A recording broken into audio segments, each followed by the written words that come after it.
एक दुनिया का मिठा तुझे हुस्न में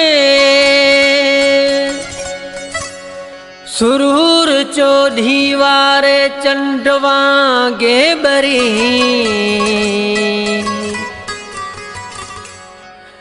आऊं तो लय पिरी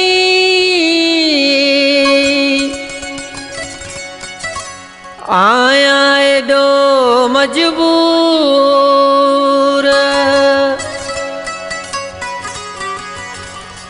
आशिक हिन कपरी जो आहे केड़ो कसूर सिर साह कया सदके सिर साह कया सदके मुझी जान जो मालिक आई मां तो के तो जाया तू मुखे तो जाई मां तो के तो जाया तू मुखे तो जाई सिर साह कया सदके पंहिंजो साह कया सदके मुझी जान जो मालिक आई मां तो के पियो जाया तू मुखे तो जाई मां तो के तो जाया तू मुखे तो जाई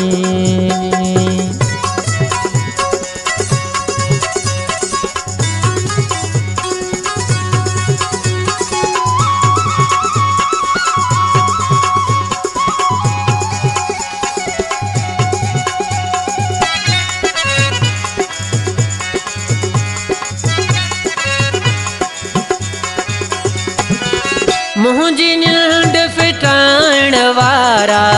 जागबो तो सां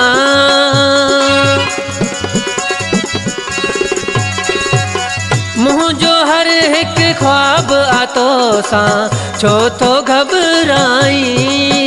मां तो के थो जाया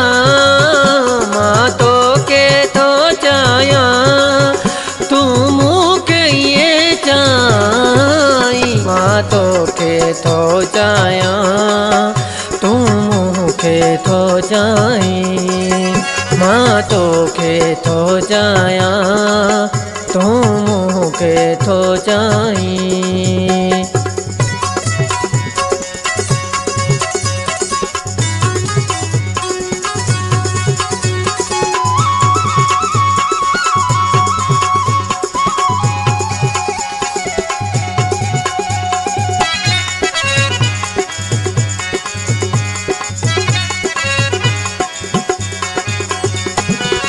चंड जहिड़ो दिल बर मुंहिंजो सिर जो आसाई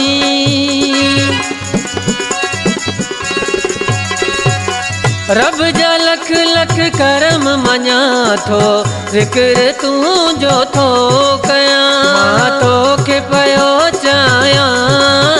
मां तो के पयो चाया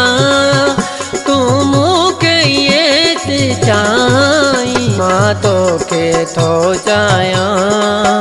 तू मुखे थो जाई मां तो के थो जाया तू मुखे थो जाई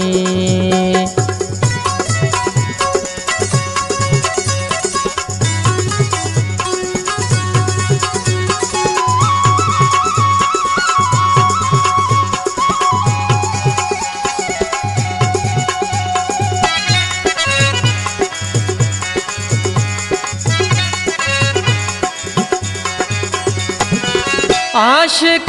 ही कपरी तुझे नजरन जो बणियो